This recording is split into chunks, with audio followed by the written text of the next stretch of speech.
don't fight, chasing shadows in the night. Promises made, but I let them fade.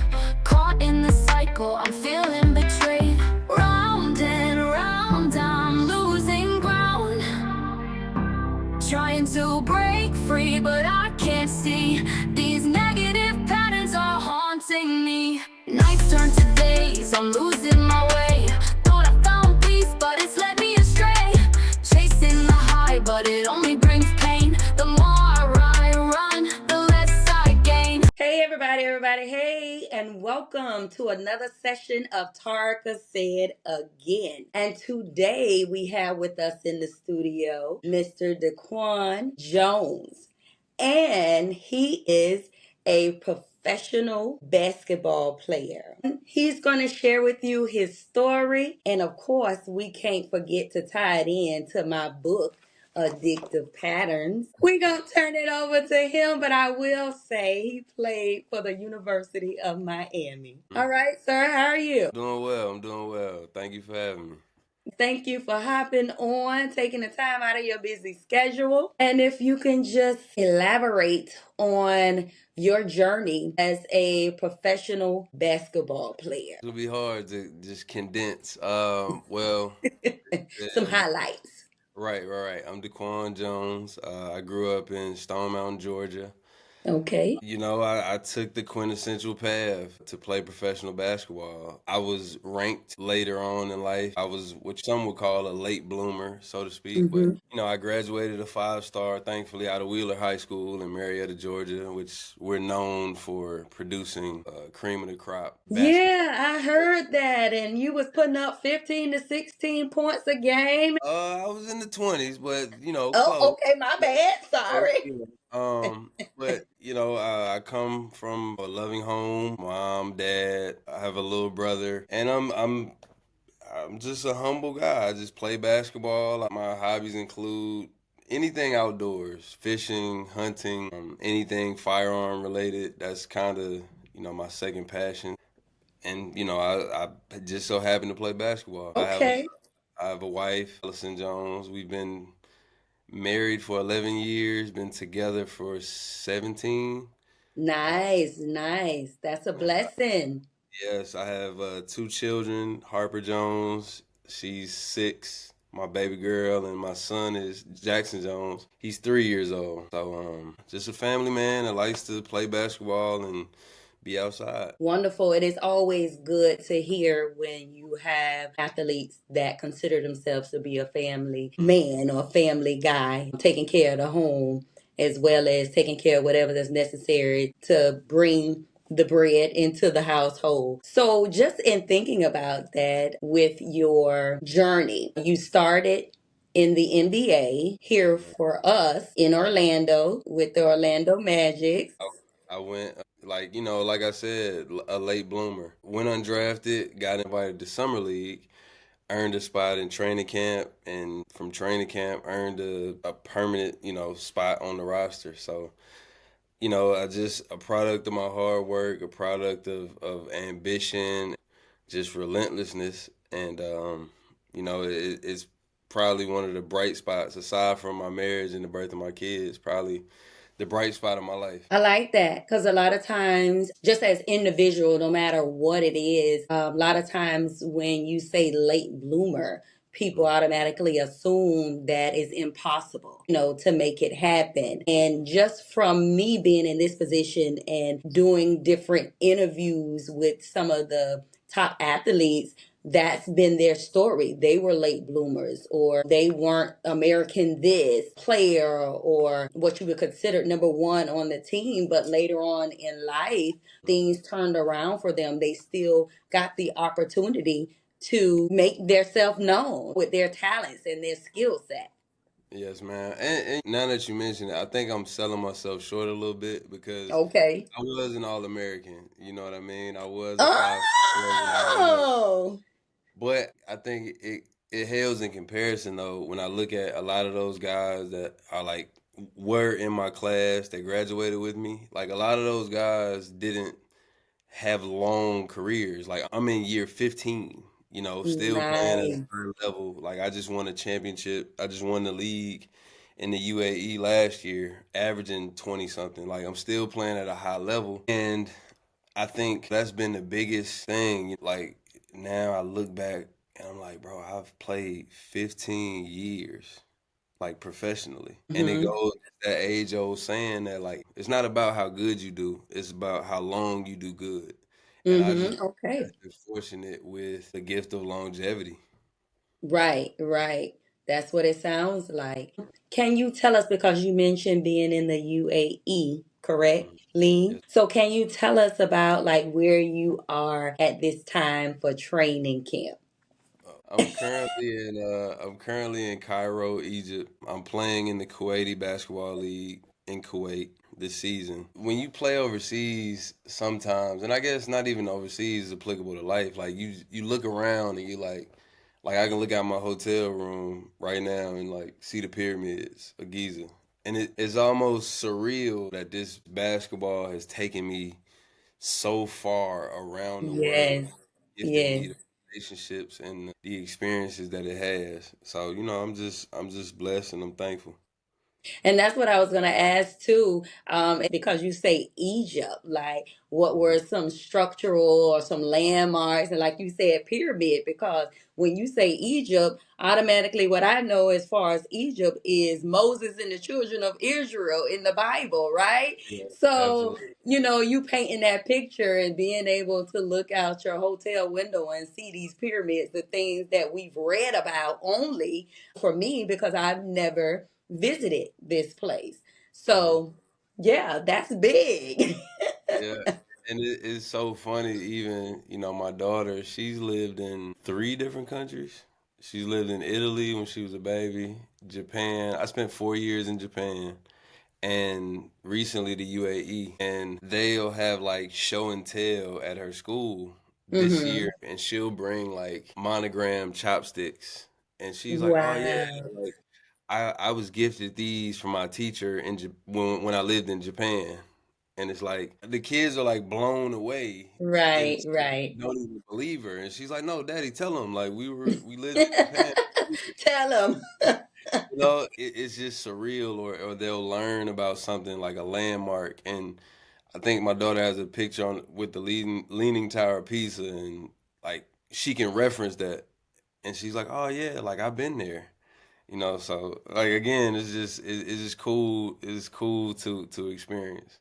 Yeah, and it broadens her as an individual to be able to Mhm. speak on those things. So, was there a defining moment when you knew that you could make the team or the league? Was there something that took place? I think it was the opposite. I think it's like that John Legend song, like Gravity. I think my whole life it was like gravity was telling me the opposite. But Okay. always had this grand delusion. Like my mind was already made up from birth. The first time I seen Michael Jordan come fly with me, I knew that this was my destiny. This was my path. You was And inspired. I was inspired and I lived my life with that being the end goal, with that being the finish line. Like all of my decisions were based on how is this gonna push me towards my goal and my finish line. But I've always had this crazy delusion when I would go to summer camps, and of course, the coaches' jobs is to humble you, and they're like, "Oh, out of this camp of 100 people, statistics say only two of y'all are gonna make it to the NBA," and I'm looking around Mm. like, "Who gonna be the other one?" Right, because I'm the first one, huh? Like I believe that in my soul and in my being. So a lot of people credit it to manifestation or whatever, but Mm-hmm. I Mm-hmm. always believed it. I always believed it. And that's a So good thing. It starts with you believing. No matter how many testimonies and stories I hear from the various athletes or just a successful person, whether it's a business owner or whatever the case is, that's one of the common denominators, them believing in themselves, having that mhm. mindset. Like that's the repetition. When we talk about addictive patterns and thriving in repetition, Those are some of the things because we're talking about that mindset. How do you mentally prepare for a game? Now or before? Oh, okay. If there's a difference, let's share it. So before in my youth, I guess it's kind of the same, it's synonymous. So like I was chasing a feeling. Like I had Okay. to feel good before I played. So I would do something small like get a haircut or wear something new or I had to feel good or eat something Mhm. good. I had to do something to evoke like a good feeling, right? So like now though, wisdom has taught me that, and this is advice that I give the younger players, is that Mhm. your best basketball or your best life, and this is applicable to life, it has a recipe. So like your favorite dish, it has a recipe. It has 3 cups of this, 2 cups of that. When you don't focus on the recipe, it creates anxiety. When you don't have a routine, when everything is Mhm. sporadic, like the days are different. When you focus on the pattern, the routine, and you focus on that recipe, the results will be what it is.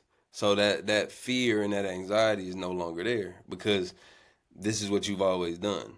Now it's Mhm. just a matter of the work that you put in leading up to it. So I think that's the difference. I think it's important just to know and understand that like your best life has a recipe, and instead of thinking of the outcome, you think about the input. You think about how you can implement, your daily routine and your mindset. I like that. The input and the recipe, those ingredients, the makeup before playing your game, which comes wisdom as you shared versus chasing the feeling. And speaking of that, because I heard you mention pattern also in my book and you knowing what it stands for when we talk about the positive and the negative, everyone has an addictive pattern or habit. How can you connect your career to what we know briefly about addictive patterns? Man, just choosing. Everybody has a vice. Everybody, like you said, has a pattern. It's just a matter of choosing one that is conducive to what you're trying to do. Like for me, I'm like a workout fanatic. Like Hmm.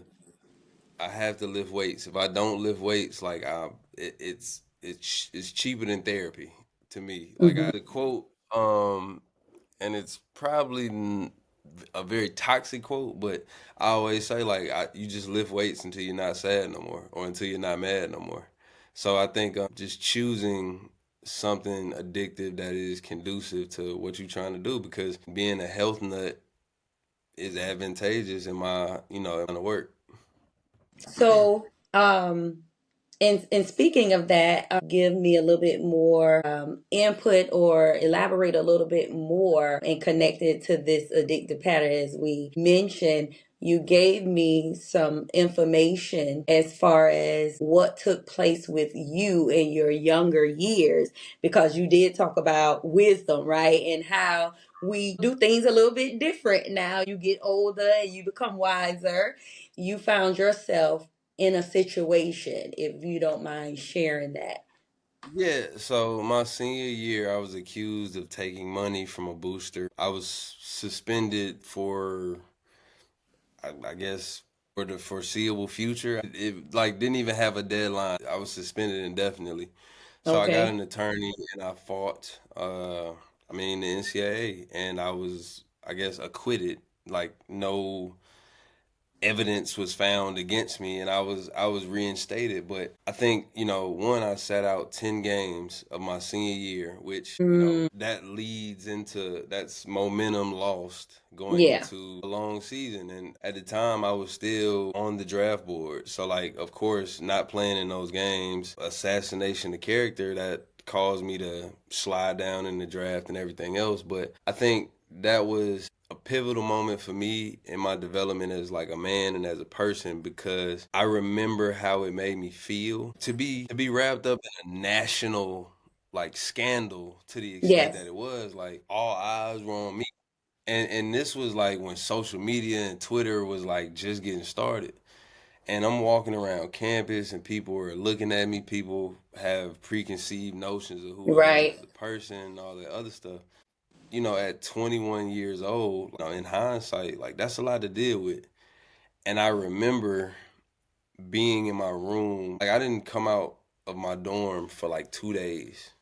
Just Okay. phone blowing up, people hitting, asking questions. But I had to make a decision of how I would react to it. You know, like Mm-hmm. life is 10% what happens to you and 90% how you respond to it. Mm-hmm. And I made the decision that like I wouldn't succumb to my circumstances. And we talk about addictive patterns. It's easy at that age to justify bad habit or self-destructive behavior given the circumstances. Like, oh, well, people think I'm a bad person anyway. I might as well be that. Right. I might as Feed well into it. do what I want to do. I might as well feed into it. So Right. I think for me, that like springboarded me and laid the foundation for who I would be as a man, like moving forward. Like, no, the circumstances are what they are, but this is how I'm going to respond to them. I'm not going to be a victim. I'm not going to feel sorry for myself.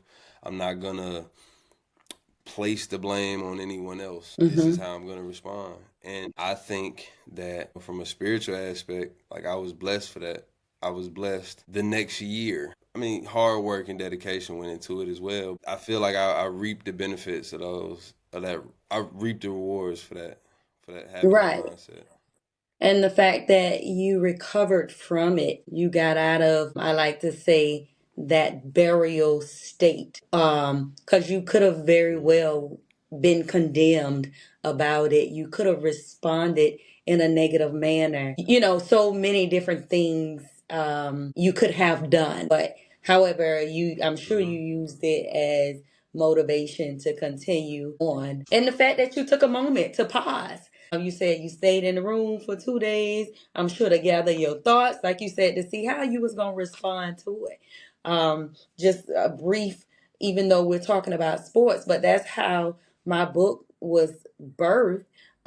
It was a contributor to that, something that was life altering for me. And I had to make the decision to get back out there, continue those same routines, but the question was going to be how you going to deal with it, because yes, you had people looking, yes, people had their questions, but how were you going to respond with it, how you were going to continue to move forward. And I can go on and on and on, but it's same principle but just a different manifestation. One last thing, throughout your career, have you used your platform for anything outside of basketball, like your Yes, I mean community? from 2000.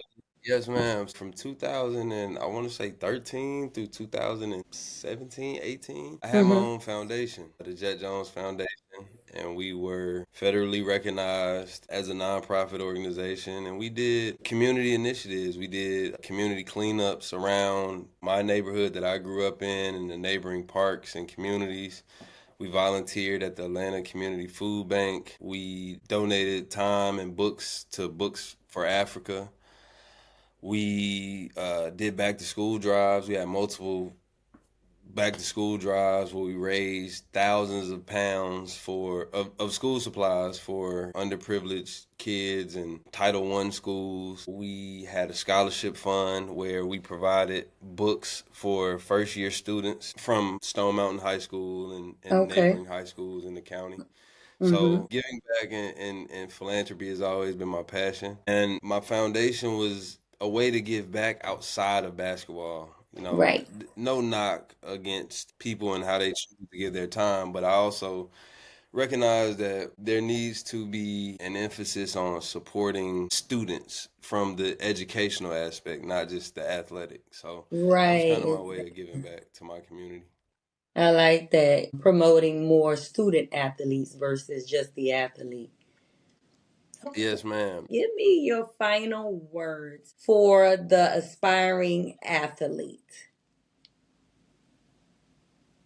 A book I read, The Seven Habits of Highly Effective People by Stephen A. Covey. One, begin with the end in mind. So already operate like with the end of your career, the end of your tenure, wherever you are, whatever sports you play, keep in mind what you want your legacy to be. And I think by breaking that down, and Stephen A. Covey goes into it in his book, is that it forces you to stay in the moment and it forces you to handle adversity with a level of like optimism. So begin with the end in mind and understand that the body can't go where the mind has never been. So it goes back to what I was saying about that sense of delusion, even as a kid at a young age. Like my mind mentally, I was already accomplished my goals. But I mean, from the spiritual aspect, those are the two nuggets I can give you. Of course, That's enough. technically, like learn the fundamentals and be versatile and study the game and everything else. But I think those are we've already discussed those at length. Yeah, I feel that's enough. You mentioning delusion, but I like revelation. I like that word better. And I get that the point you're making is that you saw where you wanted to be ahead of time, before your beginning or your start. But I like revelations and visions. We would like to thank you, Mr. Jones, for joining us today for another session of Tarka Said Again. And we definitely appreciate all of your words that you have shared with us in your life story. And for those that are listening and viewing, please don't forget to like, share, and subscribe on YouTube, Spotify, and now iHeartRadio. You all have a good one.